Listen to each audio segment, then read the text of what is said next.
अस्सलाम वालेकुम नाज़रीन, प्रोग्राम द स्पेशल रिपोर्ट के साथ मैं हूं मोहम्मद कामरान। मुल्क इस वक्त एक मुश्किल सूरत हाल से गुजर रहा है। मईशत है कि संभलने का नाम ही नहीं ले रही है। डॉलर है कि जिसकी ऊंची उड़ान है।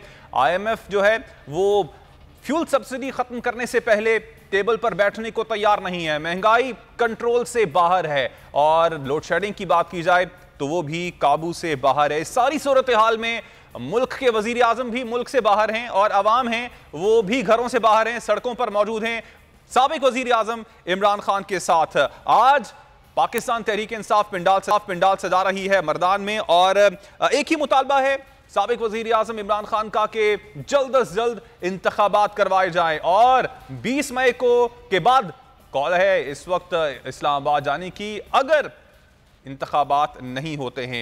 अब सवाल यहाँ पर यही उठता है कि मुल्क के वजीर आजम इस सारी सूरत हाल में मुल्क से बाहर क्यों हैं और इस सारी सूरत हाल को समझते हुए और दावेदार भी ये थे कि तजर्बाकार हैं और सब कुछ पता है उनको, और अब अगर मामलात संभल नहीं रहे हैं तो वज़ारत उज़्मा का मनसब क्यों संभाला उन्होंने। इस हवाले से आज के प्रोग्राम में बात करेंगे। मेरे साथ पाकिस्तान तहरीक इंसाफ के रहनुमा हैं खुर्रम शेर जमान और मारूफ तजियाकार और एंकर पर्सन अमीर अब्बास भी मेरे साथ मौजूद हैं। आप दोनों का शुक्रिया। खुर्रम साहब, आपसे गुफ्तगू का आगाज़ करना चाहूँगा। सर, जो मुल्क के फैसले हैं मुल्क में नहीं हो रहे हैं, ऐसा कब तक चलेगा? जी, मुल्क की सूरत हाल इस वक्त बहुत ज़्यादा ख़राब है और मैं आपसे ये बताऊँ कि जितने दिन गुजरते जाएंगे हर गुजरता वक्त घंटा भी पाकिस्तान को जो है वो अरबों रुपए के हिसाब से नुकसान पहुंचा रहा है। आप देखें कि आपकी जो स्टॉक मार्केट है वो इस वक्त तबाहाली का शिकार है और उसके साथ साथ अगर आप डॉलर को देखें तो डॉलर जो 195 को क्रॉस कर चुका है। उसके आगे अब ये बात देखें कि सबसे बड़ा मसला ये है कि आपकी इकॉनमी जहाँ पे इमरान खान छोड़ के गए थे उससे ज्यादा पीछे जाती जा रही है। हमारे दौर में तो आपके एक्सपोर्ट जो थे वो बिल्कुल जो पाकिस्तान के तमाम रिकॉर्ड तोड़ चुके थे। हमने तो आपको टैक्स कलेक्शन जो है वो नंबर 1 पे हम आपको देके गए थे। आपके रेमिटेंस देख लें तो जिस तरह की दुश्मनियां इस वक्त आप ओवरसीज के साथ भी कर रहे हैं तो मुझे तो लगता है कि आने वाले वक्त में आपको ओवरसीज भी पैसे नहीं भेजेंगे। लिहाजा इनके पास जो इम्पोर्टेड हुकूमत है इनके पास चॉइस कोई नहीं है, सिर्फ एक चॉइस है कि फौरी तौर पर इलेक्शन कॉल करें। इलेक्शंस के बाद जो कामयाबी हासिल करके सियासी जमात आएगी वो मुल्क को संभालेगी। कोई इनके ऊपर इस वक्त भरोसा करने को तैयार नहीं है। चाइना ने इनको रिस्पॉन्ड नहीं किया, सऊदीया ने इनको रिस्पॉन्ड नहीं किया, इनको UAE ने रिस्पॉन्ड नहीं किया। अब आप मुझे बताएं कि ये इम्पोर्टेड वजीर आजम जो है कहाँ खड़ा है। सबसे बड़ी बात US रिजीम के थ्रू जो इनको लेकर आए हैं यहाँ पे उन्होंने क्या इनके लिए क्या किया है। सबसे बड़ा सवाल तो ये है ना कि क्या उन्होंने सपोर्ट किया। जिनकी गोद के अंदर ये बैठ कर आए थे उन्होंने भी इनको छोड़ दिया। वो भी जानते हैं कि पाकिस्तान के अंदर इस वक्त जो माहौल है करोड़ों की तादाद में लोग इमरान खान के साथ खड़े हैं। इवन US ने ये एक्सपेक्ट नहीं किया था। US ये एक्सपेक्ट कर रहा था कि जब इम्पोर्टेड हुकूमत को लेकर आएंगे तो लोग यहाँ पे खुशियां मनाएंगे, लेकिन जब US ने ये रिस्पांस देखा अब सर इलेक्शन की आवाजें जो हैं वो पाकिस्तान मुस्लिम लीग नून के अंदर से भी उठना शुरू हो गई हैं। हमने ख्वाजा आसिफ का बयान देखा, मरियम नवाज साहिबा तवातुर से बयानात इलेक्शन के हवाले से दे रही हैं, लेकिन पाकिस्तान पीपल्स पार्टी जो है वो कहती है कि इलेक्शन रिफॉर्म्स और नैब रिफॉर्म से पहले, नैब बिल से पहले वो इलेक्शन के मूड में नहीं है। तो क्या मुमकिन है इलेक्शन रिफॉर्म से पहले इलेक्शन होना? तो इलेक्शन रिफॉर्म्स ये चाहते हैं उसमें नंबर 1 पे जो इनकी डिमांड है वो इनकी नैब का खात्मा है क्योंकि वो इनकी इलेक्शन रिफॉर्म का हिस्सा है। दूसरी चीज ये चाहते हैं कि जो ओवरसीज पाकिस्तानी हैं उनसे वोट का हक छीन लिया जाए। तीसरा रिफॉर्म ये चाहते हैं कि जो EVM मशीन्स हैं उनके थ्रू जो है इलेक्शंस ना कराए जाएं। तो अब आप मुझे बताएं कि क्या ये फ्री एंड फेयर इलेक्शंस होने जा रहे? जरदारी को क्या पता है? वो तो परसों बैठे आसिफ अली जरदारी मईशत के बारे में बात कर रहे थे। जिस शख्स ने सूबे सिंध को तबाह कर दिया, बर्बाद कर दिया, जो कि इस वक्त मौजूदा मईशत की बर्बादी का जिम्मेदार है, वो कल बैठा अपनी प्रेस कॉन्फ्रेंस मईशत के बारे में बातें कर रहा था, इदारों को जो है बैठकर तौहीन कर रहा था। तो ऐसे लोगों की बातें सुनना जो कि इस वक्त मुल्क को नुकसान पहुंचाने के अंदर इन्वॉल्व हैं, क्या उनकी एडवाइस ली जाएगी? जरदारी तो इस वक्त हिस्सेदार है मौजूदा मुल्क को इस तबाही तक पहुंचाने के लिए। तो मेरे ख्याल से ऐसे लोगों का तो नाम ही ना लिया जाए तो बेहतर है, जो कि क्योंकि देखें मेरे लिए तो सबसे पहले पाकिस्तान है ना, उसके बाद मेरी सियासी जमात है। तो जो शख्स इस बैठ के पाकिस्तान को नुकसान पहुंचाए मैं समझता हूँ उसके बारे में तो बात अब सर पाकिस्तान तहरीक इंसाफ के जो वर्कर्स हैं वो इस वक्त सड़कों पर मौजूद हैं। लॉन्ग मार्च के हवाले से भी बातें हो रही हैं, 20 मई के बाद इस हवाले से ऐलान भी हो जाएगा। लेकिन अगर उसके बावजूद जो है इलेक्शन का ऐलान नहीं करती हुकूमत तो और गिरफ्तारियां शुरू हो जाती हैं, तो आगे का पाकिस्तान तहरीक इंसाफ का लाहे अमल क्या होगा? मुझे थोड़ा सा एतराज आपके सवाल से। आपने कहा कि पाकिस्तान तहरीक इंसाफ के वर्कर्स सड़कों में मौजूद हैं। ये तहरीक इंसाफ के वर्कर नहीं है, हमारे वर्कर्स लाखों में नहीं है, ये पाकिस्तान की आवाम है जो सड़कों के ऊपर है। ये पाकिस्तान के लोग हैं जिनको मुल्क की फिक्र है। ये कब लाखों की तादाद में किसी सियासी जमात के एक एक शहर के अंदर वर्कर्स होते थे? कभी भी नहीं थे। ये पाकिस्तान की आवाम है। दूसरी बात आपने कही कि अगर गिरफ्तारियां होंगी तो देखिए गिरफ्तार तो मुझे करेंगे ना, मेरे बाकी साथियों को गिरफ्तार करेंगे। आवाम को गिरफ्तार कर सकते हैं? आपको अंदाजा है कि कल का जो जलसा हुआ है या जो झेलम का जलसा था, जो आने वाले जलसे हैं, हर जलसा जो है वो लाखों की तादाद में लोग बाहर निकल रहे हैं। हमें गिरफ्तार करने कोई फर्क नहीं पड़ने वाला है। इमरान खान की कॉल आएगी, लाखों की तादाद में लोग बाहर निकलेंगे। ये जो राना सनाउल्लाह फरमा रहे थे ना कि अगर मैं चाहूं तो 20 लाख या 20 लोग भी नहीं निकलेंगे, इनको लग पता जाएगा जब आवाम बाहर निकलेगी। अब सर इस वक्त जो मुल्क के वजीर आजम हैं वो लंदन में मौजूद हैं, और लंदन में मौजूद इसलिए हैं क्योंकि नवाज शरीफ साहब जो कि मुस्लिम लीग नून के कायद हैं, उनसे मुशावरत का सिलसिला जारी है। अब तो वैसे नून लीग की हुकूमत है, अब डरना किस बात का है? क्या मियां नवाज शरीफ साहब को पाकिस्तान आ नहीं जाना चाहिए? तो भगोड़ा है, वो तो भाग जाता है। वो यहाँ पे कहाँ पे आना उन्होंने?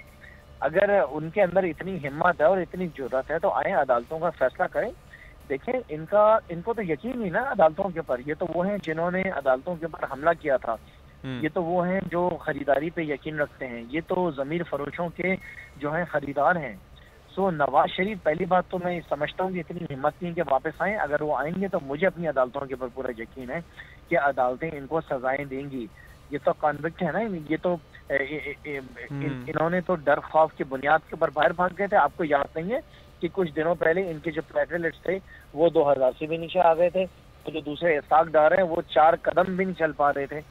सो मौजूदा हालात मुल्क के लिए बहुत ज्यादा खराब है, और पाकिस्तान की जो कौम है, आवाम एक्सपेक्ट कर रही है अपने इदारों से भी कि जो हमारे इदारे हैं वो मुल्क की फिक्र करते हुए सही फैसले लें और फौरी तौर पे इस इम्पोर्टेंट हुकूमत को फारिग करके नए इलेक्शंस को। और सर लास्ट सवाल आपसे बस करना चाहूंगा, इससे पहले हमने देखा कि पाकिस्तान मुस्लिम लीग नून जब ऑपोजिशन में थी तो वो पाकिस्तान तहरीक इंसाफ की हुकूमत को ना अहल करती थी, ना तजर्बाकार कहती थी। पाकिस्तान पीपल्स पार्टी पाकिस्तान तहरीक इंसाफ को PTI IMF कहा करती थी। अब इस वक्त जो मौजूदा सूरत हाल है कि IMF जो है वो टेबल पर बैठने को तैयार नहीं है जब तक आप फ्यूल सब्सिडी नहीं ले लेते। दूसरी जानिब जो तजर्बाकार लोग थे वो इस वक्त मुल्क में ही मौजूद नहीं है। इमरान खान जो थे वो एक अवामी लीडर थे, उनको अवाम से गर्ज था, अवाम की फिक्र थी, अवाम का दर्द था, जिसकी बुनियाद के ऊपर उन्होंने उस हालात के अंदर भी अवाम को रिलीफ देने के लिए सब्सिडीज दी। अगर आज इमरान खान होते तो आज भी सब्सिडीज कंटिन्यू होती और आज भी कीमतें किसी हाल में नहीं बढ़ाई जाती। लेकिन उसके साथ साथ मौजूदा हालात को कंट्रोल करने के लिए इमरान खान के पास ऐसे और बहुत सारे रास्ते थे जिसकी बुनियाद के ऊपर वो इकॉनमी को संभालते। आप मुझे बताएं ना कि रशिया जो है वो आपको 30% कम कीमत के ऊपर जो है वो आपको तेल दे रहा था, वो आपको डीजल दे रहा था, वो आपको गंदम दे रहा था। उसके साथ साथ सऊदीया का जो किंगडम है वो इमरान खान के साथ खड़ी थी उसको सपोर्ट करने के लिए। चाइना जो है वो इमरान खान के साथ खड़ा हुआ था। इस इम्पोर्टेड हुकूमत के साथ है कौन सवाए इनके जो जूते पॉलिश करने वाले साथ इनके हैं। सो लिहाजा अब ये वक्त आ गया है कि अपनी सियासत को हम सब छोड़कर हम मुल्क की फिक्र करें। इमरान खान ये तो नहीं कह रहा है कि ला के मुझे कुर्सी पे बिठा दें आप। इमरान खान तो ये कह रहे हैं कि इलेक्शन कराएं, अवाम जिसके साथ है उसको जो है इक्तदार की कुर्सी के ऊपर बिठाएं और मुल्क को संभालें। ठीक, बहुत शुक्रिया जमान साहब आपके वक्त का। और पाकिस्तान मुस्लिम लीग नून के रहनुमा अली गौहर बलोच इस वक्त हमारे साथ मौजूद हैं। अली साहब बहुत बहुत शुक्रिया आपके वक्त का। अली क्या समझते हैं अली साहब, माशी अदम इस्तेहकाम जो है वो मजीद बढ़ता जा रहा है, क्या बेहतर नहीं है कि इंतखाबात का ऐलान कर दिया जाए, कम से कम जो मामलात हैं वो सही डगर पर जाना शुरू हो जाएं? बिस्मिल्लाहिर्रहमानिर्रहीम। देखिए, सूरत हाल ये है कि नून की क़यादत का तो शुरू से ही इस बात पर इसरार था और मियां मोहम्मद नवाज शरीफ साहब ने डे 1 से, जब से ये मतलब है कि 2018 के इलेक्शन हुए और एक वोट चोर हुकूमत को पाकिस्तान के 22 करोड़ पर मुसल्लत किया गया और जिस तरह से मैंडेट चुराया गया, तो वो तो डे वन से कहते थे कि इस हुकूमत को हटाया जाए और मुनसिफाना इलेक्शन दोबारा करवाए जाए। और चूंकि अवाम का मैंडेट चोरी हुआ और इस चीज की गवाह पूरी पाकिस्तान की 22 करोड़ अवाम भी है और पूरी दुनिया में भी इस चीज के तरफ। तो सर अब जो अवाम बाहर निकल रही है इमरान खान के साथ, वो क्यों निकल रही है आपकी नजर में? देखिए, इमरान खान एक वो जत्था है लोगों का कि वो जहां भी जलसे करते हैं वही मुख्तलिफ लेकर आते हैं अपने साथ, और अच्छा। इनके 2013 से लेकर 2018 तक देखे हुए हैं। और उसके बाद भी अगर ये इतने ही पॉपुलर थे तो फिर इनको 2018 का इलेक्शन चुराने की जरूरत ना पड़ती। और वोट चुराने के बाद भी आपके इल्म में है कि चंद वोटों से इनकी हुकूमत बढ़ी। और अगर ये सर वो यही बात आपकी हुकूमत के हवाले से भी आप कर रहे हैं कि 2 वोटों की हुकूमत है और बैनुल-अक़वामी साजिश के तहत ये हुकूमत बनी है। ये उनका बयानिया है, लेकिन बात ये है कि ये वाकई बिल्कुल ठीक बात है कि जाहिर है जब हमारा मैंडेट चुराया गया तो असेंबली में तो हमारी बड़ी थिन अक्सरियत थी ना, मतलब अक्सरियत भी अब इत्तेहादी इनके साथ थे जो टूट कर आए और पाकिस्तान के 22 करोड़ अवाम के मुतालबे के ऊपर इनको उतारा गया और इस एक गैर आईनी गैर कानूनी हुकूमत को एक आईनी तरीके के साथ उतारा गया। और 2018 तक और 2013 से लेकर 18 तक जो हमारी मुआशी कारकर्दगी थी मुल्क में, वो पूरे पाकिस्तान के 22 करोड़ अवाम जान बने, जिसमें तो सर अब जो मुआशी कारकर्दगी है वो कहां पर गई है? आप इमरान खान की हुकूमत पर तंज करते थे कि ये ना तजर्बाकार हैं ना अहल हैं। अब इस वक्त जो 1 महीना गुजर चुका है आपकी हुकूमत को आए हुए और अभी से ही आपके हाथ पांव इतने फूल चुके हैं कि इस वक्त स्टॉक मार्केट जो है वो काबू से बाहर है। डॉलर जो है आप इस वक्त 193 पर पहुंच चुका है और IMF टेबल पर बैठने को तैयार नहीं है। पाकिस्तान में मुल्क के वजीर आजम मौजूद नहीं है, वो लंदन में मौजूद हैं और वहां पर वो मशवरा कर रहे हैं मियां नवाज शरीफ साहब से। बिल्कुल, वो नवाज शरीफ साहब हमारे कायद हैं और वही हमारी क़यादत करते हैं और हमारी पार्टी के तमाम फैसले जो हैं वो उनकी मुशावरत के साथ किए जाते हैं। अच्छा सर, आप ये कहना चाह रहे हैं कि मुल्क के फैसले जो होंगे वो अब मियां नवाज शरीफ साहब ही करेंगे, वजीर आजम पाकिस्तान नहीं करेंगे? मियां नवाज शरीफ साहब जो हैं वो मफरूर भी हैं, आपको इस बारे में पता होना चाहिए, अदालत से उनको सजा भी हो चुकी है। अगर आप मेरी बात सुनना पसंद करें और जवाब सुनना पसंद करें तो कर लें, अदरवाइज अपना प्रोग्राम तो आप कर ही से हैं, फिर आप खुद ही अपना जवाब दें प्रोग्राम में। अगर आप मेहरबानी करें मुझे टाइम देकर मैं आपकी बात नहीं जी आप जवाब दें। गुजारिश ये है कि मियां नवाज शरीफ साहब भी हमारे कायद हैं और वजीर आजम पाकिस्तान मोहम्मद शहबाज शरीफ साहब है। जाहिर है जो मुल्क की मौजूदा सूरत हाल है, जिस गंभीर हालात में और जिस तरह से पाकिस्तान को मुआशी तौर पर तबाह करके इमरान अहमद न्याजी साहब छोड़ गए हैं, वो सारी सूरत हाल अब उनको ब्रीफिंग देने के लिए शहबाज शरीफ साहब अपनी टीम के साथ गए हैं। और हमें चूंकि 2013 से लेकर जिस वक्त 2013 में हमारी उस वक्त आपको पता है 20-20 घंटे की लोड शेडिंग होती थी, उस वक्त भी जिम्मेदार को बिजली महंगी मिलती थी, उस वक्त भी मिसाल लोड और साथ ही साथ दहशतगर्दी का बहुत बड़ा इशू था। ये वो तमाम इशूज हैं जिसमें कि हमने महंगाई में कमी की 4% तक कराए, जिसमें हमने 5 रुपए जिम्मेदार को बिजली का दिया, जो कि आप 25 रुपए जिसका रेट इमरान अहमद न्याजी छोड़ गया। जो डॉलर जो था वो हमने 100 रुपए से नीचे भी रखा और 105 रुपए था जब इस हुकूमत को दिया, ये जो सिलेक्टेड गवर्नमेंट थी, और आज 195 से लेकर 190 तक इस हुकूमत ने पहुंचाया है। आज पाकिस्तान के 22 करोड़ अवाम इनसे पूछते हैं कि जो नवाज शरीफ ने आपको 5 रुपए का यूनिट दिया था अवाम को, आपने उसको 25 रुपए तक कहां तक क्यों पहुंचाया? अच्छा सर, अब आपका जवाब आ गया। अब सर मेरा जो सवाल था वो ये था कि अब मुल्क की मईशत के हवाले से जो फैसले हैं वो लंदन में होंगे या फिर पाकिस्तान में होंगे? करेगा कौन? वो क्या वजीर आजम पाकिस्तान करेगा या फिर जो मियां नवाज शरीफ साहब हैं वो करेंगे? देखिए, फैसले जो है वो पाकिस्तान के वजीर आजम और पाकिस्तान की काबीना और हमारे इत्तेहादी जो हमारी पार्लियामेंट्री पार्टी में वही करेंगे। लेकिन मियां नवाज शरीफ साहब हमारे कायद हैं, उनसे मशावरत और उनके तजर्बा से फायदा उठाते हुए, क्योंकि हमेशा उन्होंने बहरान से पाकिस्तान को निकाला है। एक बहरान उस वक्त भी आया था जब इंडिया ने, आपको पता है कि एडवी धमाके किए थे और मियां नवाज शरीफ शीशा पिलाई हुई दीवार की तरह डट गए और उन्होंने अमेरिका और इंडिया की गीदड़ भक्तियों को बलाए था और उनके अरबों डॉलर के ऑफर्स को बलाए ताक रखते हुए मुल्क की सलामती की वो पाकिस्तान के अफवाज के साथ मिलकर जो है वो इंडिया से ज्यादा धमाके की और पूरी कौम का सर पूरी दुनिया में फख्र से बुलंद किया। अच्छा सर, तो इंशाअल्लाह ताला आप भी उनके मुशावरत के साथ हम फैसले करेंगे।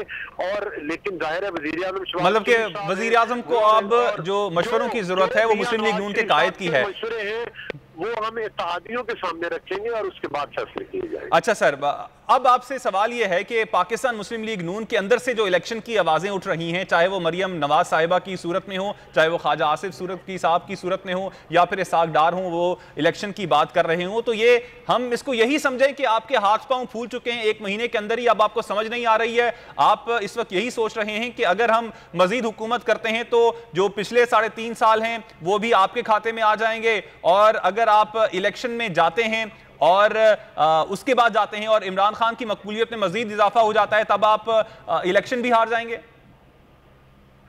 नहीं, देखिए ये नहीं है। पहली बात तो ये है कि इलेक्शन इंशाल्लाह वही हारेगा जिसने पाकिस्तान की तबाही की है, और दूसरी बात यह है कि हम घबराने वाले बिल्कुल नहीं है, लेकिन हम ये समझते हैं कि पाकिस्तान में जो स्याह कानून इमरान अहमद नियाजी ने जो है असेंबली के लॉज और कानून और आइन, सर आप अभी कह रहे हैं कि आप घबराने वाले नहीं है, खान साहब यही बात करते हैं कि घबराना नहीं है। अब देखते हैं कि अब आगे जाके मुस्तकबिल करीब में कौन घबराता है, इलेक्शन आते हैं या फिर नहीं हो पाते हैं। अली गौहर बलोच साहब, आपने वक्त दिया बोल टेलीविजन को, आपका शुक्रिया। नाज़रीन, मुझे ब्रेक का कहा जा रहा है, ब्रेक से जब वापस आएंगे तो मजीद टॉपिक्स पर भी बात करेंगे, आप हमारे साथ रहिएगा।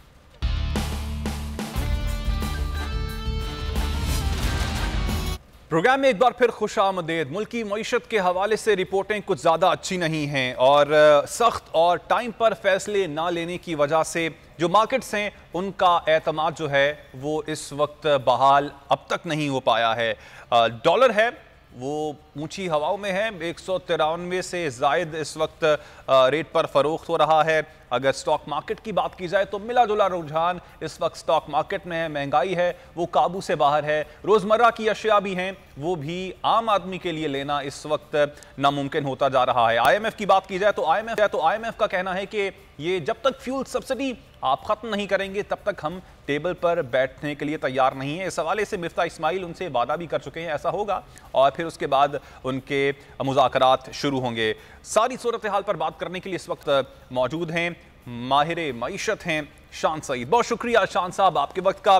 शान साहब, सबसे पहले तो आसान अल्फाज में बताइएगा इस वक्त मुल्क खड़ा कहाँ पर है और जहाँ पर मौजूद है उससे आगे बढ़ने के लिए, अच्छाई की तरफ बढ़ने के लिए क्या हमारे पास कोई वे आउट है? जी, अगले 4 से 5 हफ्ते पाकिस्तान के लिए बहुत क्रूशियल है और इस इन्हीं हालात में भी एक दो चीजें हैं जो अगर पाकिस्तान कर ले तो इस वक्त 2 कंसर्न है। एक तो जैसे आपने प्रोग्राम के शुरू में कहा कि रुपया स्लाइड कर रहा है अगेंस्ट USD, और दूसरा कंसर्न है कि पाकिस्तान के फॉरेन एक्सचेंज जो हैं वो गिरते जा रहे हैं। पिछले 1-1.5 महीने में $6 बिलियन जो हैं हमारे निकल चुके हैं। तो अब इसका सोल्यूशन क्या है, करना क्या है? आपको पता है मैं 3 लोगों के साथ एक थिंक टैंक है, उसका नाम है इकोनॉमिक क्लब, वो हमने फॉर्म किया था फरवरी में। इस थिंक टैंक का मकसद है कि हम गवर्नमेंट को सोल्यूशन प्रोवाइड करें। क्रिटिसाइज तो हर कोई करता है, लेकिन as a Pakistani, as an overseas Pakistani, मेरे पास कुछ सोल्यूशंस हैं जो मैंने अपने मेंबर्स के साथ डिस्कस किया है, और वो ये है कि इमीडिएटली पाकिस्तान को कैपिटल कंट्रोल लगा देने चाहिए। कैपिटल कंट्रोल का क्या मतलब है कि पाकिस्तान से बाहर डॉलर नहीं जा सकते। ओके। और पाकिस्तान को उसी वक्त डॉलर भेजने जो एसेंशियल है, जैसे ऑयल पेमेंट है, मशीनरी अगर इंपोर्ट करनी है उसकी पेमेंट नहीं है, कंस्ट्रक्शन है, जो इकोनॉमी को फायदा दें उन चीजों को प्रोसीड जा सकती हैं, अदरवाइज के अलावा कोई प्रोसीड नहीं जा सकती। दूसरा जो है कि पाकिस्तान रुपी को इस वक्त पैक कर दें अगेंस्ट यूएसडी, जिसकी रेंज होनी चाहिए $195 to $200। मलेशिया ने यही किया था 97-98 में जब क्राइसिस आया था। चिली की गवर्नमेंट ने भी यही किया था जब 2010 में क्राइसिस आया था। तो immediately government of Pakistan, state bank of Pakistan को ये कहना चाहिए कि जी इस वक्त रुपए को पैक कर दें 195 और 200 के दरमियान अगले 1 साल तक, और कैपिटल कंट्रोल लगा दें कि कोई जो डॉलर्स हैं वो पाकिस्तान से बाहर नहीं जाएंगे। जो एसेंशियल है वही है। एक्सपोर्ट प्रोसीज जो हैं वो सारे एक्सपोर्टर को कहा जाए कि अगले 48। सर गैर जरूरी इंपोर्ट्स कौन कौन सी हैं जिनको रोकना बहुत जरूरी है? हम ये भी देखते हैं कि गाड़ियां, लग्जरी गाड़ियां भी मंगवाई जा रही हैं, साथ साथ हम जो एनिमल फूड है, कैट फूड है, डॉग फूड है, वो भी बहुत बड़ी तादाद में हम बाहर से इंपोर्ट करते हैं। हमें इन चीजों की जरूरत नहीं है, कैट फूड और कार और एक्सपेंसिव मोबाइल की। हमें उसी तरह रहना चाहिए क्योंकि इस वक्त बेल्ट टाइटनिंग करनी होगी। हमें लग्जरी आइटम्स को इस वक्त बिल्कुल जो है बंद करना चाहिए। आपका पॉइंट बिल्कुल सही है। तीसरा, हम एक एग्रीकल्चर मुल्क हैं। एग्रीकल्चर प्रोडक्शन जो है स्पेशली कॉटन की, वो वॉर फुटिंग पे बढ़ानी चाहिए। हमने पिछले साल $1 बिलियन का जो है कॉटन इंपोर्ट की है, जिसकी कोई जरूरत नहीं है। तीसरा, जो हमें जो बहुत ज्यादा सख्त जरूरत है वो है क्योंकि हम LNG बहुत एक्सपेंसिव जो है वो इंपोर्ट कर रहे हैं। हमें विंड और सोलर एनर्जी पे जाना चाहिए, जिसपे पाकिस्तान को हम काफी उससे फायदा उठा सकते हैं क्योंकि हमारे मुल्क में सोलर भी है और विंड भी है। और हमें जो LNG के प्लांट्स हैं उनकी कंस्ट्रक्शन जो है वो अगले 1 से 1.5 साल में कमल करनी चाहिए, ताकि हम जो है ये जो हमारा जो ज्यादा इंपोर्ट का खर्चा है वो कम हो। ठीक है, ये तो सर इंपोर्ट की बात होगी। फूड शॉर्टेज के हवाले से भी बात की जा रही है, खासतौर पर अगर वीट की बात की जाए, आटे की बात की जाए, तो वहां पर हम कहां पर स्टैंड कर रहे हैं? स्मगलिंग के हवाले से भी कहा जाता है कि पाकिस्तान में जो आटे की और चीनी की स्मगलिंग भी बहुत बड़ी तादाद में होती है, जिसकी वजह से जो फूड की शॉर्टेज है वो आने वाले दिनों में होने का खदशा है। बिल्कुल आप सही कह रहे हैं। पिछले साल फूड प्राइसेस जो है 32% अप थी, इस साल फूड प्राइसेस जो है वो 27% अप है। तो बॉर्डर कंट्रोल जो है हमें सख्त करने पड़ेंगे ताकि जो वीट की जो शॉर्टेज हो जाती है और स्मगल हो जाती है ये ना हो, और शुगर की भी। तो मेरे ख्याल बॉर्डर कंट्रोल अगर इफेक्टिव हो तो ये जो है हमारी शॉर्टेज जो है वीट और शुगर की ना हो। लेकिन मेरे ख्याल जो सबसे इम्पोर्टेंट कंसर्न है वो इस वक्त रुपए का स्लाइड होना। तो अगर हम अपने कैपिटल कंट्रोल इन्फोर्स कर दें और रुपए को पैक कर दें, ये कोई अनहोनी बात नहीं, सारी दुनिया में होता है। तो मेरा ख्याल है पाकिस्तान रुपी को थोड़ा सा टाइम मिल जाएगा, रेमिटेंस आनी शुरू होंगी, हो जाएंगी 1 साल तक, जिससे आपकी रिजर्व पोजीशन कंसोलिडेट हो जाएगी। और बेशक शान सईद साहब, आप हमारे साथ ही एक अहम खबर है जो कि नाजरीन के साथ शेयर करना चाहेंगे। आपसे कुछ देर पहले इमरान खान साहब से जमील फारूकी जो कि सीनियर एंकर पर्सन है बुल टेलीविजन के, उनकी मुलाकात हुई है और इस मुलाकात में उनका यह कहना था, इमरान खान साहब का यह कहना था कि नैब कभी भी मेरे कंट्रोल में था ही नहीं, जिन्होंने केसेस बनाए उन्होंने रिलीफ दिया, तो मैं क्या कर सकता हूं। मजीद क्या बात हुई ये मालूम कर लेते हैं। Senior anchor person Jameel Farooqui हमारे साथ मौजूद हैं। बहुत शुक्रिया जमील साहब आपके वक्त का। सर बताइएगा मजीद क्या कहा है चेयरमैन तहरीक इंसाफ इमरान खान ने? साबिक वज़ीर-ए-आज़म पाकिस्तान इमरान खान की आज चंद सीनियर एंकर पर्सन से मुलाकात हुई है। उन एंकर्स के मैं नाम ले देता हूँ, शहजाद इकबाल, आशिर शरीफ, मैं, जमील फारूकी, फरिया इदरीस और इमरान रियाज खान मौजूद थे और तकरीबन कोई 1 से सवा घंटा तवील मुलाकात हुई है। और साबिक वज़ीर-ए-आज़म पाकिस्तान इमरान खान ने आज बड़े इंकशाफात किए हैं। इमरान खान साहब ने कहा कि नैब कभी भी मेरे कंट्रोल में था ही नहीं।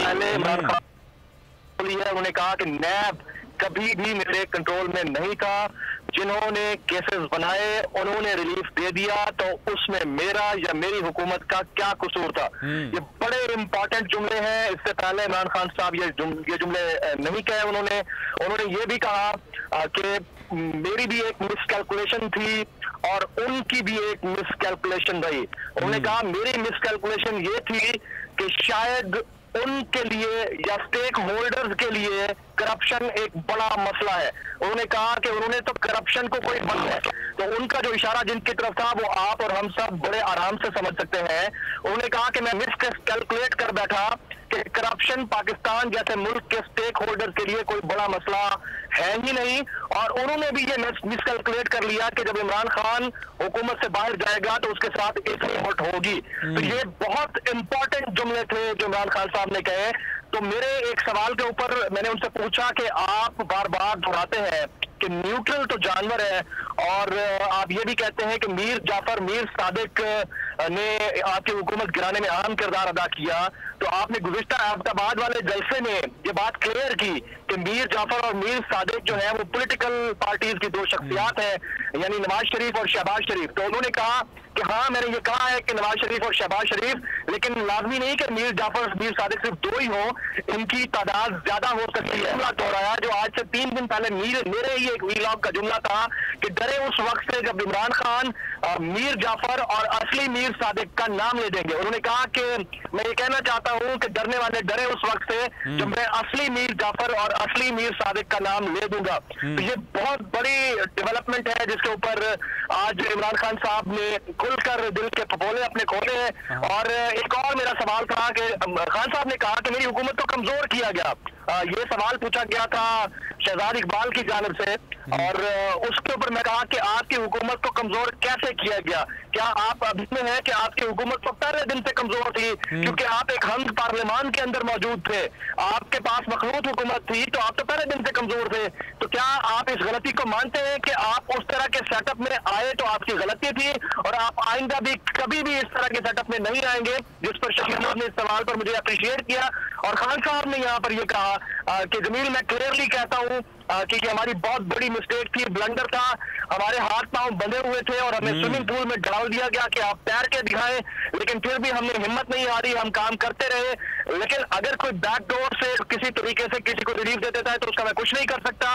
उन्होंने ये भी ब्रेक किया कि आइंदा कोई भी हुकूमत बनने का चांस अगर उनको मिलता है जो कि वाज़े है और उनको नजर आ रहा है, तो उस सूरत में वो सिंपल मेजॉरिटी या 2/3 मेजॉरिटी के अलावा किसी चीज के ऊपर कॉम्प्रोमाइज नहीं करेंगे और मखलूत हुकूमत में आना कबूल ही नहीं करेंगे। उन्हें हुकूमत में आने का मौका मिला और उन्हें सिंपल मेजॉरिटी मिली, तो सबसे पहला काम उनका मईशत वगैरह से बढ़कर रिफॉर्म्स करना होगा, जिसमें judicial reforms, electoral reforms, police reform और ब्यूरोक्रेटिक रिफॉर्म शामिल होंगे। अच्छा जमील साहब, अब एक और चीज, क्या वजीर आजम ने इस हवाले से बात की कि वो हुकूमत के साथ क्या मेज पर बैठने के लिए तैयार हैं लॉन्ग मार्च से पहले, या फिर वो कहते हैं कि इलेक्शन का ऐलान किया जाए उसके बाद ही कोई बात होगी? उन्होंने साफ बाशगाफ अल्फाज में कहा है कि हम किसी से किसी तौर कोई बात करने को तैयार नहीं है, सबसे पहले इलेक्शन की डेट अनाउंस की जाए। जब उन्होंने ये कहा तो मेरा ही सवाल था उनसे कि आप इस तरह के इलेक्शन कमीशन के अंडर और ऐसे चीफ इलेक्शन कमिश्नर के अंदर जिसके ऊपर आपको तहफ़्फ़ुज़ात है उस कर भी दी जाती है, तो क्या इंतखाबात में जाना पसंद करेंगे और उनके नताइज को कबूल करेंगे? तो उन्होंने कहा कि जब डेट अनाउंस हो जाएगी तो हम इलेक्टोरल रिफॉर्म्स के ऊपर कंसेंसस के साथ बैठकर बात करने के लिए तैयार होंगे और तमाम जमातों से बात करने को तैयार होंगे। तो खान साहब ने बड़ी डिटेल में ये बातें कही है। उन्होंने ये भी कहा कि मैं करप्शन के ऊपर अपनी जान दे सकता हूँ, हैंडशेक किसी के आगे नहीं कर सकता। खुलकर उन्होंने कहा कि मैं हैंडशेक किसी के आगे नहीं कर सकता। उन्होंने कहा कि रूल ऑफ लॉ सबके लिए एक जैसा होना चाहिए। माफिया है, ये जरदारी साहब के बारे में उन्होंने कल खुलकर कहा कि ये माफिया है, और उन्होंने कहा कि मैं कभी भी ये नहीं चाहता था कि मैं आर्मी चीफ को हटाऊं। ये उन्होंने खुलकर कहा कि मैंने न कभी सोचा, न कभी दिल में मेरे बात थी। और उन्होंने कहा कि मैं बाजवा साहब की बड़ी इज्जत करता हूँ। और फिर जब उनसे सवाल किया गया कि इसमें से राब्ते में है, उन्होंने कहा कि मेरा कोई राब्ता नहीं है। ये बात भी उन्होंने बबांगे दोहल कही कि मैंने बहुत सारे नंबर ब्लॉक कर रखे हैं। इससे पहले ये खबर मैंने आज से तकरीबन 15 दिन पहले ट्विटर के ऊपर ब्रेक की थी कि खान साहब ने 2 बड़ी शख्सियात के नंबर ब्लॉक किए हैं। आज उन्होंने इस मीटिंग के अंदर ये खुलकर कहा है कि मैंने 2 नहीं बहुत सारे लोगों के नंबर ब्लॉक कर दिए हैं, क्योंकि मुझे इसमें अब कोई इंटरेस्ट नहीं रहा कि कोई मुझसे राब्ते करे। मैं अवाम की अदालत में मौजूद हूँ और अवाम जिस अंदाज से मुझे वेलकम कर रही है, पाकिस्तान की तारीख में पहली दफा हुआ है। अच्छा जमील साहब, एक और चीज, नजरबंदी और गिरफ्तारी के हवाले से क्या किसी ने सवाल किया, और इस हवाले से पीटीआई का और इमरान खान का प्लान क्या है अगर इस तरह की कोई हरकत करने की कोशिश की जाती है? इमरान खान साहब को नजरबंद किया जाने की कोशिश की जाती है या फिर गिरफ्तार करने की कोशिश की जाती है? ये सवाल किया गया था। उसके ऊपर इमरान खान साहब ने कहा कि दुनिया में कोई भी ऐसी सियासी तहरीक नहीं है कि जब उसके कायद को गिरफ्तार किया गया हो या नजर बंद किया जाए या उसके ऊपर केस बनाया जाए तो वो तहरीक दब जाए। उन्होंने कहा कि मेरी तहरीक और तरक्की करेगी, मैंने एक बड़ा मॉन्स्टर इनके आगे खड़ा कर दिया है और ये हकायक पर मबनी मॉन्स्टर है। यहाँ पर एक सवाल मैंने किया था उनसे, मैंने कहा ऐसा क्यों है खान साहब, आपने 3.5 साल हुकूमत में रहकर देख लिए हैं, ऐसा क्यों है कि जब कोई सियासी शख्सियत, चाहे वो जुल्फिकार अली भुट्टो हो या इमरान खान हो, वो इक़्तिदार से बाहर जाता है और वो ये कहता है कि साजिश या मुदाखलत हुई है और रजीम चेंज की बात हुई है तो उसको बेदखल कर दिया जाता है। और यही बात अगर फील्ड मार्शल अयूब खान अपनी किताब फ्रेंड्स नॉट मास्टर्स में दोहराते हैं तो उनको वेलकम किया जाता है। तो उन्होंने कहा कि क्योंकि हम पॉपुलर फैन बेस रखते हैं, लोग हमारे इर्द गिर्द होते हैं और हम जुर्रत रखते हैं मुदाखलत या साजिश को खुलकर बयान करने की, तो इसलिए हमें सेट असाइड कर दिया जाता है या हमें कॉर्नर कर दिया जाता है। बहुत शुक्रिया जमील फारूकी साहब ने इस हवाले से बोल टेलीविजन को वक्त दिया। और नाज़रीन, अब प्रोग्राम के सिलसिले को आगे बढ़ाते हैं। मुल्क में गर्मी का राज है और पूरे पाकिस्तान में ऐसी सूरत हाल है। पहले तो दोपहर को गर्मी होती थी, अब तो सुबह 10 बजे बल्कि इवन 8 बजे से ही गर्मी का आगाज हो जाता है। और महकमा मौसमियात का बताना है कि हीट वेव का आगाज हो चुका है और 3 दिनों तक ये हीट वेव जारी रहेगी। इसी हवाले से बात करेंगे। हमारे साथ मौजूद हैं डॉक्टर सदफ, माहिर सेहत हैं। बहुत शुक्रिया डॉक्टर सईद खान साहब इस वक्त हमारे साथ मौजूद हैं। बहुत शुक्रिया डॉक्टर साहब आपके वक्त का। डॉक्टर सईद, आपसे जो हीट वेव के हवाले से पूछना चाहूँगा, इस हीट वेव में आम शहरी जो है उसको क्या क्या एहतियाती तदाबीर इख्तियार करनी चाहिए, कैसे बच सकता है इस हीट वेव से? जी अस्सलाम वालेकुम। मेरे ख्याल में हीट वेव के असरात आपकी स्टूडियो तक भी पहुँच चुके हैं। इससे अंदाज़ा लगा लें कि गर्मी कितनी ज़्यादा है और स्पेशली जब लाइट नहीं है, काफ़ी लोगों को कंप्लेन है कि गर्मी बहुत शदीद है। और स्पेशली जो लोग बाहर निकल रहे हैं, बच्चे स्कूल जा रहे हैं और जो लोग धूप में काम कर रहे हैं, उनके लिए ये बहुत ज़्यादा खतरे वाली बात है, क्योंकि लोग अक्सर और उनकी डिहाइड्रेशन हो जाती है या उनको चक्कर आते हैं, उनको पता नहीं होता कि ये हीट वेव के असर आते हैं। तो अपने आप को हाइड्रेट करने के लिए पानी का इस्तेमाल ज़्यादा करना चाहिए और कोशिश करनी चाहिए कि सर को डाम के रखा जाए और अगर हो सके तो गीला कपड़ा सर पे रखें ताकि गर्मी के असरात से महफूज रह सके। अच्छा डॉक्टर साहब, अब एक और चीज़, हीट वेव की वजह से हीट स्ट्रोक भी हो जाता है, क्या ये जानलेवा भी साबित हो सकता है? अगर हम जो सानियत के उसूल है उस पर अमल करें और जो एक्सपर्ट्स बताते हैं उस पर अमल करें तो हम इससे अपने आप को महफूज कर सकते हैं। क्योंकि सबसे इम्पोर्टेंट चीज़ जो नुकसान का बायस बनती है वो डिहाइड्रेशन है। तो अपने आप को एक तो हाइड्रेट रखें, पानी का इस्तेमाल ज़्यादा करें और कोशिश करें कि डायरेक्ट सनलाइट से बचे रहें और इसके लिए कपड़े ऐसे पहने जो आपको धूप से बचाएं और सर ढांप के रखें। दूसरा सबसे इम्पोर्टेंट चीज़ गर्मियों के मौसम के हिसाब से खाने का खास एहतमाम करना चाहिए, ठंडी ग़िज़ाएं लेनी चाहिए, फ्रूट्स का इस्तेमाल करना चाहिए और सफाई का खास ख्याल रखना चाहिए, क्योंकि इन्फेक्शन इस गर्मी में बहुत बढ़ जाते हैं। हैज़े के इंसिडेंट हो रहे हैं, पेट की खराबी के इंसिडेंट में बहुत सारे इन्फेक्शन इस वक्त फैल रहे हैं। तो सफाई का ख्याल रखना चाहिए और पानी का इस्तेमाल करते हुए स्पेशली बच्चों को हमें गाइड करना चाहिए। जब वो स्कूल जाते हैं और वापस आते हैं तो हब से उनको कैसे बचाया जा सकता है। तो हिफ्ज़ान उसूलों पे अमल करके हम हीट स्ट्रोक से बच सकते हैं। और सर, ये अम्ब्रेला का इस्तेमाल अब कितना ज़रूरी हो चुका है और वैसे आप क्या रेकमेंड करेंगे? कौन सी ऐसी टाइमिंग है जहां में आम आदमी को घर से बाहर अगर निकलना ज़रूरी नहीं है तो वो ना निकले? ये जिस तरह मौसमियात वाले बता रहे हैं कि हीट वेव के आने वाले दिनों में शदीद एक लहर आ सकती है। सुबह में मौसम निस्बतन बेहतर होता है, लेकिन प्लान करके अगर जहाँ पे काम कर रहे हैं वहाँ के हिसाब से अपने आप को तैयार रखना चाहिए। ऐसा ना हो कि अक्सर बच्चे घर से निकलते हैं और उनको पता नहीं होता, क्योंकि हीट वेव का असरात कभी कभी बहुत अचानक स्टार्ट हो जाते हैं और बंदे को ख्याल नहीं होता कि वोमिटिंग स्टार्ट हो जाती है या चक्कर आने लगते हैं। तो इस तरह के अलामात में फौरी तौर पे अपने आप को बचाना चाहिए और अगर तबीयत ज़रा ख़राब हो तो डॉक्टर से विजिट। ठीक, बहुत शुक्रिया डॉक्टर सईद साहब, आपके वक्त का। डीजी फोकल पर्सन हैं डीजी मेट सरदार सरफराज, बहुत शुक्रिया सरदार साहब आपके वक्त का। सर बताइएगा, ये हीट वेव का सिलसिला कब तक जारी रहेगा? देखिए, हीट वेव जो चल रही है सिंध पूरे में, उसमें तो अगले 2 दिनों में कुछ उसमें थोड़ी बहुत कमी आएगी टेम्परेचर में, 15 और 16 को खासकर। वैसे तो कल तक भी है इसका सिलसिला, लेकिन 15-16 को थोड़ी सी कमी आएगी। 17 से आनवर्ड फिर ज्यादा शिद्दत के साथ होगी। कराची में जो गर्मी ज्यादा पड़ रही है, आज 41 तक चला गया टेम्परेचर, और कल भी 40 तक जा सकता है। कल तक, परसों से कराची में फिर कम हो जाएगा, 36 या 37 की रेंज में रहेगा। तो बाकी सब परसिस्ट करेगी हीट वेव अगले चंद दिन तक। और सर बारिश की वैसे कोई उम्मीद है? नहीं जी, कोई उम्मीद नहीं है फिलहाल बारिश की, बस गर्मी है। अच्छा सरदार साहब, एक और चीज आपसे पूछना चाहूंगा। हमने देखा है कि हर गुजरते के साल के साथ साथ गर्मियों में इजाफा होता जाता है, गर्मी की शिद्दत में इजाफा होता जाता है, इसकी क्या वजह है? देखिए, इसकी एक वजह तो वही जो क्लाइमेट चेंज और ग्लोबल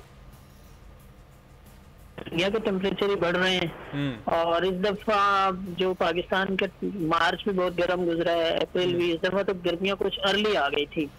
अप्रैल भी 60-70 सालों में गर्म तरीन दोनों महीने गुजरे हैं पिछले, और अब मई में भी मुसलसल गर्मी चल रही है। तो एक वजह तो वही जो ओवरऑल ट्रेंड है ग्लोबली, पूरी दुनिया की में अगर देखा जाए तो भी मार्च 5वां गर्म तरीन मार्च गुजरा, फिर अप्रैल का आप जायजा लें तो 6 अप्रैल गुजरा है। तो इसलिए आज से अब आने वाले सालों में गर्मी बतदरीज बढ़ेगी ही, इस ग्लोबल वार्मिंग और क्लाइमेट चेंज के नतीजे में। और सर ये कहाँ तक जा सकती है और इसको रोकने का कोई तरीका अब है? देखिए, इसमें डिपेंड करता है कि मुख्तलिफ सालों में मतलब कितनी तक हो सकती है। यानी वो क्लाइमेट प्रोजेक्शन जो है वो तो वही कि जी 2 से 3 डिग्री ऊपर जा सकता है अगले 20-30 सालों में टेम्परेचर जो नॉर्मल है दुनिया का उससे। और रोकने का यही है कि जो जहरीली गैसें हम फिजा में छोड़ते हैं पूरी दुनिया इस वक्त, इंडस्ट्रियलाइजेशन, कार्बन डाइऑक्साइड, मीथेन और दूसरी जहरीली गैसेज, उनका खराज कम से कम किया जाए, प्लांटेशन की जाए और अल्टरनेट एनर्जी की तरफ जाया जाए। ग्रीन, बिल्कुल अल्टरनेट एनर्जी की तरफ जाने की ज़रूरत है। सरदार सरफराज शुक्रिया। और फ्यूल की कंजम्पशन जो है जितनी कम से कम की जाएगी, साथ साथ दरख्तों के हवाले से बहुत ज़रूरी है कि हम कुछ ना कुछ इकदाम करें। हर शहरी का फ़र्ज़ बनता है कि वो खुद से दरख्त लगाए, कम से कम एक पौधा बतौर शहरी लगाए, अगर वो आने वाली नस्लों को अच्छा मौसम, रहने के लिए अच्छी दुनिया देकर जाना चाहता है। उम्मीद करते हैं नाज़रीन आपको आज का प्रोग्राम पसंद आया होगा। मुझे मोहम्मद कामरान को दीजिएगा इजाज़त। अल्लाह निगहबान।